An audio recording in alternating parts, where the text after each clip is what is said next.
tenderfoots alike. I'll be waiting for you.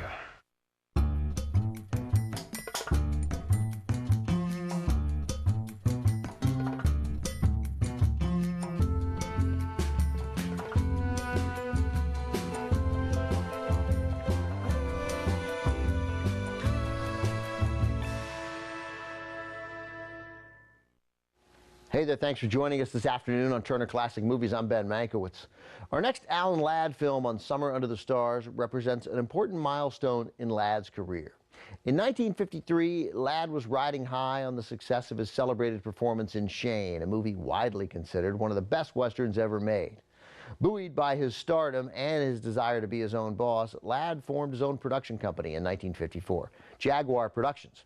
In case you're wondering, the company is named for one of the Ladd's two cars. They had a Jaguar and a Cadillac. And our next film was Jaguar's first project. From 1954, it's Drumbeat. Ladd stars as Johnny McKay, commanded by President Grant with restoring peace along the California-Oregon border in the wake of a violent uprising by renegade Modoc Indian chief Captain Jack. Loosely based on actual events that took place in the early 1870s, the story follows Johnny in his multiple attempts to negotiate with Captain Jack, as well as Jack's persistent treachery and the inevitable showdown between the two. Captain Jack is played by Charles Bronson in the actor's first role, where he was credited as Charles Bronson.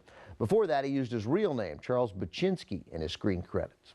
Although the Native American portrayals in Drumbeat are undeniably stereotypical, Drumbeat was one of several Hollywood westerns to at least make an attempt to present the Native American perspective on being moved off their lands by imposing homesteaders. Such unusual consideration was largely due to the film's director, producer, and writer, Delmer Daves, who lived briefly with Native Americans when he was a teenager. 4 years earlier, 1950, Daves made a film about that experience, Broken Arrow. But here, from 1954, also starring Audrey Dalton, Marissa Pavan, and Elijah Cook Jr., Drumbeat.